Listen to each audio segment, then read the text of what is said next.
there will be an announcement made that we are going to get 2 new, they're called green ports, but they're green Freeports coming to Scotland today. So could you comment a little bit on your thoughts about that?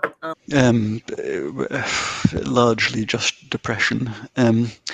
These are, you can call them green all you like, but free ports of this sort are an idea that is so bad that even Margaret Thatcher knocked them on the head.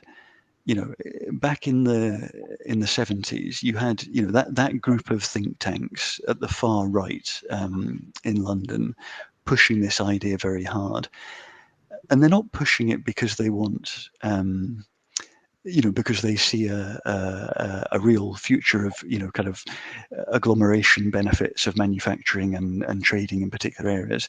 They're pushing it as a way of undermining the corporate tax system and labour regulation across the whole country. They want to create jurisdictions within jurisdictions to accelerate the race to the bottom, to make this, to create the possibility for intra-country competition as a way of racing to the bottom harder. Thatcher goes along with that because these are her advisors and in some ways the people who've got her into power. But even Thatcher sees very quickly that these things are not delivering on any of their promises. So it's a mark of how, two things. Firstly, how there are no new ideas on the far right, that this keeps coming back round and here it is. And secondly, the paucity of intellectual thinking in the Conservative government, that we are back looking at this and indeed putting these in practice. For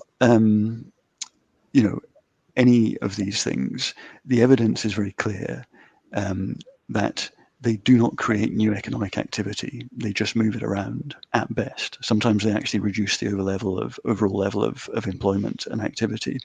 So you're talking about picking winners, right? Which sounds like not the sort of policy that Conservative governments claim to support, because you're choosing areas to benefit over others.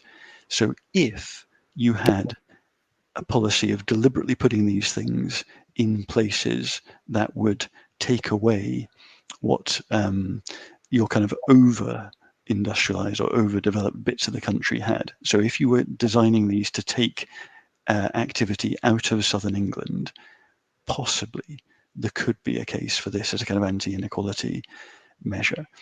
But that's not what's being done. And it's not what the green ports offer. And the idea that these will be more green as opposed to doorways to lower worker protection, lower taxes, I think is for the fairies. I can see why the Scottish government perhaps thought, yes, we should use this rather than just allow other people to use it to take away activity from Scotland. But they've wandered down the road into what I think is a very dangerous position. And the sooner that's rethought in Scotland and in the UK as a whole, the better. Well, Alex, that's really interesting insight into that. I certainly hadn't considered it. They look bad, but this idea that they're actually going to be almost a kind of thin end of the wedge, and that other parts of the country are going to have to reduce their regulation and their support for labour to compete with these areas, I think is really, really eye-opening to me.